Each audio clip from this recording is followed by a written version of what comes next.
Hi guys, so let's now take a look at the incidence of indirect taxation.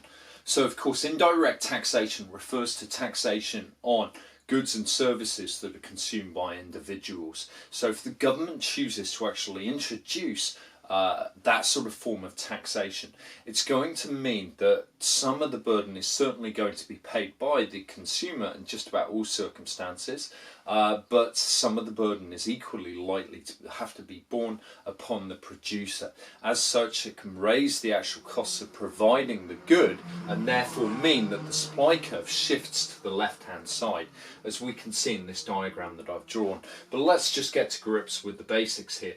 The incidence of taxation is simply referring to who actually bears the burden of that taxation that's been introduced.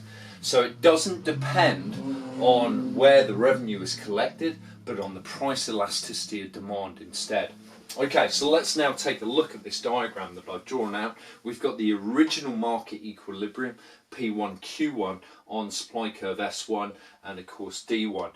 Now, as the supply curve shifts to the left or decreases because of the imposition of that indirect tax, then it means that we can see the price rises up to P2.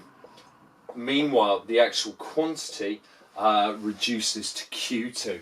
So we can see quite clearly that there is an area of deadweight economic loss, and let's just highlight that in another colour here. So we can see this area of deadweight economic loss, which is the fact that these consumers now cannot buy the good because their marginal benefit in essence is below the actual cost of purchasing that good, so they don't want to buy that good at the given price.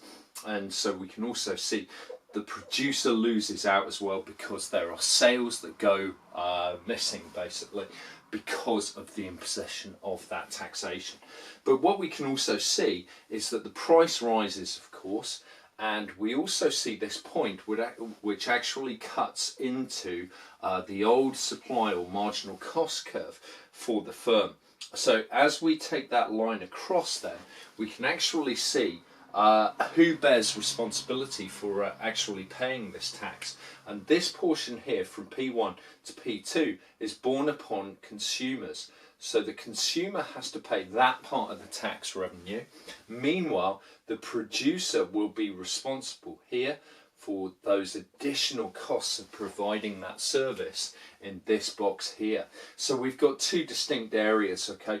One representing the burden that falls upon consumers, one representing the burden that falls upon producers there. Okay, overall, this box as a whole illustrates the overall tax revenue that would be obtained from imposing that indirect taxation method. Okay, so let's now just consider the elasticity of demand and the impact that this actually now has. So if we consider a product which might have many different alternative products available for, and so there's therefore a degree of perfect substitutability, we may well see a demand curve which actually looks something like that. Meanwhile, the supply curve may look like so. So we've got our supply curve, we can see that we've got our original market equilibrium at Q1, we've got that price level P1. Now, as the supply curve shifts to the left, following the imposition of that taxation, we can see that actually the price remains unchanged. And what's really significant is now that we see that the burden of this taxation now, the incidence of taxation, is entirely paid by the producer. Because the producer knows if they increase the price of their product, then consumers will just switch to the next best alternative perhaps. Okay, so that's with a perfectly elastic scenario. If we consider now a perfectly inelastic scenario, let's just put this down in blue. So we've got our demand curve here. Meanwhile, we've got our supply curve here, so we've got D1 and S1. Now, as we just put in that original market equilibrium at P1, Q1, we then see the increase increased price that comes about because of the shift to the left of the supply curve. and we see that price rise take effect here. So meanwhile, the actual quantity is at Q1.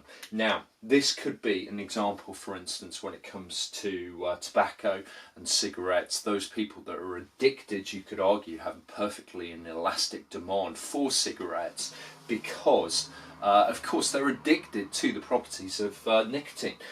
So there is no perfect substitute as far as they're perhaps concerned.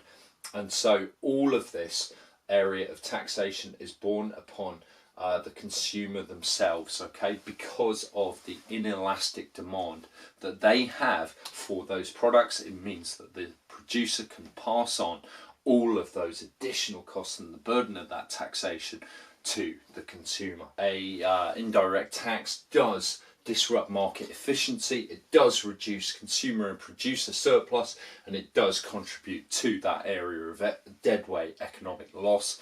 That's a real problem.